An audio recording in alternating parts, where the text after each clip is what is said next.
All right, guys, I know a lot of you know what a perpetual tourist is, but just to make sure, a perpetual tourist is someone who basically lives in Costa Rica, but they do not have the residency and they have not applied for their residency, which means they have to leave Costa Rica every 90 days. Every 3 months, they have to leave the country, stamp out, and then stamp back in because the reason they call it perpetual tourist is because that's a 90-day visa.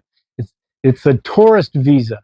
So, um, wow, is it in jeopardy? I don't know. It might be. We're going to get into it in a minute. It's getting a little scary. Whew. Anyway, guys, I'm Michael Allen for TravelCostaRicaNow.com. TravelCostaRicaNow.com is a travel agency. So go to TravelCostaRicaNow.com, fill out the 4-minute form. You'll be that much closer to the vacation of a lifetime. We're like you, having best friends who live in Costa Rica, who know Costa Rica, totally hooking up your Costa Rica vacation. If you haven't subscribed, please do. I'd appreciate it. It helps. If you want to see our videos as we put them up, you got to hit the notification bell. And yes, we have a relocation treat coming up very soon. So if you're interested, if Costa Rica's on your radar, think you might want to live here, but you're not quite sure, 6-day event, 7-day event.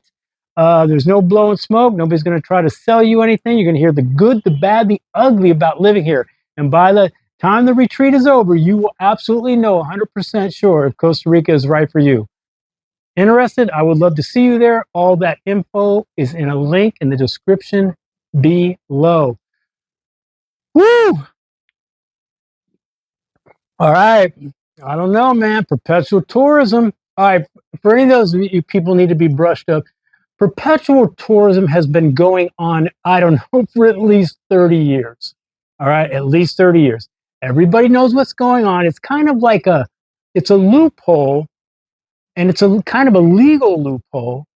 And I'm not talking about if it's right or wrong. I don't care if you think it's right or wrong. I'm just saying the reality of it's been a thing for a long time here. Yours truly lived as a perpetual tourist for 12 years. D'Angelo, my partner, still does it after 17 years. I have a lot of friends that do it. All right, so it's not about right or wrong. It's been a thing. There's people that own businesses down here that are perpetual tourists. People that have houses down here that are perpetual tourists. All right, so now I did say it's a kind of a legal loophole, but I want to say before we get kind of started on it, immigration at the border can do really anything they want. You can't say, but perpetual tourism is a legal loophole. It is a legal loophole, but they can do whatever they want. If they want to give you 45 days, they can give you 45 days. All right. So here's what happened. I've heard from 3 different people, D'Angelo being one of them. About 3 months ago, he's like, man, he went up to the Los Chiles border crossing to Nicaragua. And he said they gave him a hard time. He tried to come back. They said, well, we're getting tired of it. You're not going to be able to do this anymore. You need to get your residency. This is the last time you're doing this. You're being flagged. D'Angelo heard this before, I guess. But anyway, and then somebody else came up to me when I was eating at the Rainforest Cafe, another friend. She said, also at the Nicaragua crossing, that they gave her shit about it as well. And they're like, you're done. This is the last time. You need to get your residency. Then a few days ago, a friend messaged me, and he was at the Panama border, and he was telling me his story, and he hasn't even really been here that long. I don't think he's been here even a year. And they gave him 45 days down in Panama and said, you better do something about getting your residency. So he was like, Mike, are they messing with me? What do you know about this thing? Now, I've lived here long enough. It's always been a thing where they're cracking down on perpetual tourism. That's been around forever. I've never had a problem. And usually when people have problems, it's because they don't have their paperwork in order. But there's a couple things. So I wanted to find out. I have an in to immigration. I don't know the person, but I am a friend of that knows the person.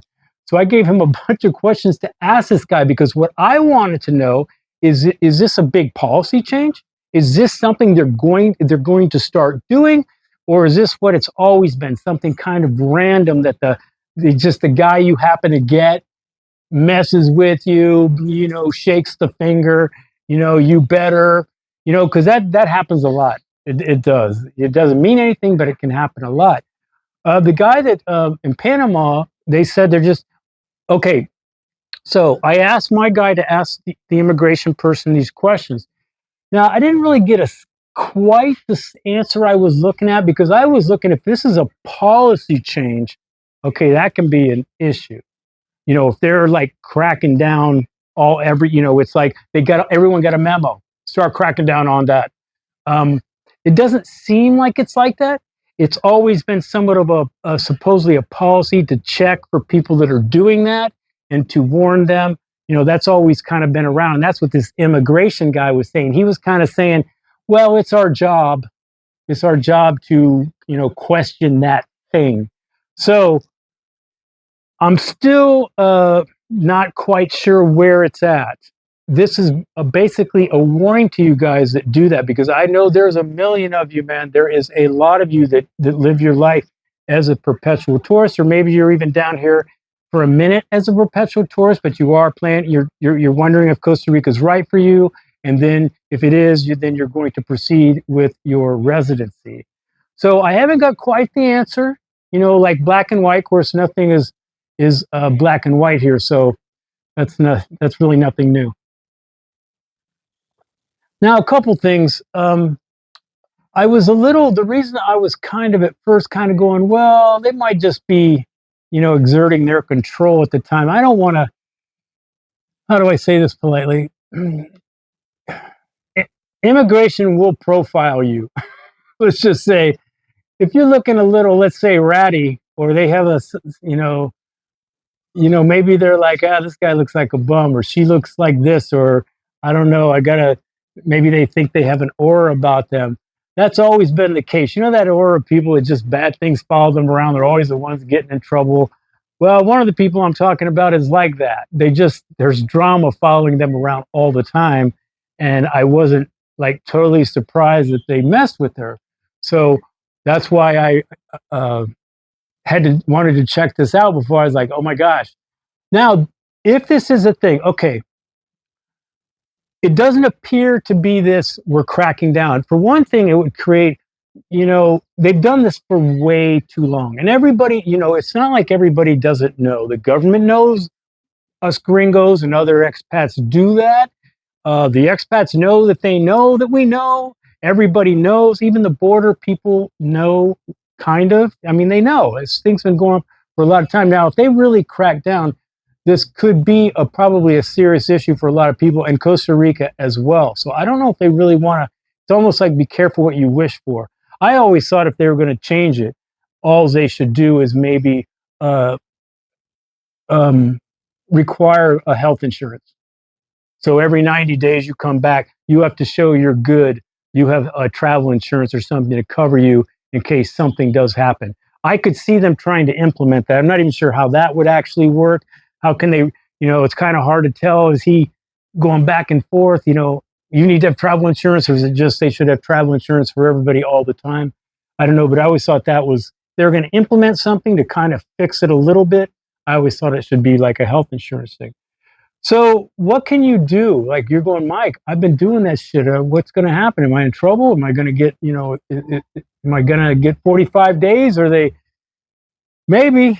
So there is a few things I think you could do to help your cause. First of all, like we were so poor when we were first here, we were literally going, Costa Rica, Nicaragua, Costa Rica, Costa Rica, Nicaragua. I mean, it was just, our passport was just Nicaragua, Costa Rica. I mean, just pages of it. And it was very apparent what we were doing.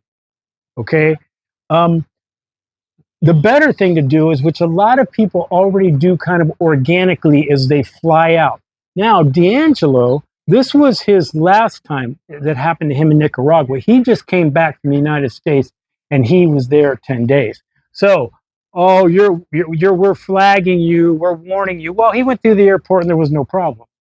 He came through immigration with no problem and got his 90 days.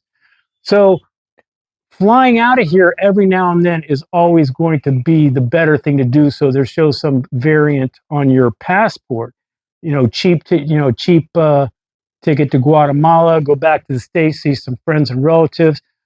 If you can stay for a little bit, stay for a little bit, and that's going to throw everything off. And they can't really. You could complain a little bit for that. You'd be like, I leave all the time. What are you talking about? So the best thing to do is to fly out to other places. Again, a lot of people do it organically here. I friends all the time. They're kind of perpetual tourists, but they leave anyway. Sometimes they do Nicaragua, sometimes they don't. The other thing you could do is maybe wear a soccer shirt that says Liga on it. That's the premier soccer league in here. Wear a soccer shirt. Be friendly. Go to the older guy. I'm not saying this always works. New people in new jobs like to go by the book. They say, and a lot of times they have that control thing. They're 24 years old. I have a little control over you, and boom, boom, boom. So I would recommend, not that the older guy is going to be, I think you just have better odds going to somebody that's older and has worked there, knows the system, and I think you might have a better odds of getting your 90 days from him. Now, I don't know I guess it would matter if you know Spanish or not, but if they start talking to you like, you need to get your residency, what are you doing? As soon as they say the word residency, say por supuesto. Yes, of course, yes, I am talking to an attorney now. Oh my gosh, you are so right. I'm definitely doing that. Whatever you can say to, go, yes, I totally agree. It's been hard finding a lawyer here. They're not getting back to me. Just start talking, whatever you got to do to get those 90 days. It used to be where we used to go in big groups. Many years ago, we used to all go up at the same time. Sometime we'd go over on a bus where the bus takes all your passports, checks you in and stuff. So sometimes it's nicer to be with a bunch of people doing it instead of just going by yourself, and you have some backup. That might help a little bit. The other thing I've been checking out, which I'm not really quite sure of, I know people that have done this. I just don't know if everyone can do it anywhere, anytime, is where you purchase voluntary insurance here. So you voluntarily pay into the caja.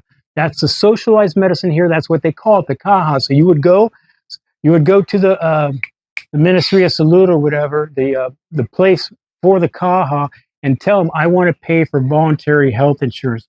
I don't think it's very much. And then you could take that receipt to the border and go, look, I'm trying, I'm paying for my health insurance. I'm trying to get I'm working on finding a lawyer, so it's really, you're doing whatever you can do to get the next 90 days until maybe you can leave the country. You got some extra money and you can go to Miami for a week or something like that. Because that, again, is going to be your best bet. Now, I will keep you up. If I hear something that's like, oh my God, we need to worry about this, I don't think it's there yet. I just don't think it's there. I think a lot of it is how, you approach immigration, the aura about you, everything you do that, again, I think you can help your outcome, we'll say. So I would love for you guys that are doing it, that you are doing the perpetual tourist thing for however long you've done it, or if you just started doing it, please comment your experiences. It definitely is going to help, because maybe there's going to be 50 people who go, yep, I'm having that problem. Yep, I'm having that problem. Yep, I'm having that problem. And then we can, I can dig a little bit deeper and figure this stuff out. The people I don't really want to comment, don't take offense to this. I don't want to hear from the people that it's kind of your fault that they're not giving you your 90 days. Maybe you went in there and you're talking shit and you're being a loud ass, rude gringo. Maybe you don't have all your paperwork and you're bitching about it. I don't need a flight out. What's your problem? So I don't really want to hear from you because that's more your fault.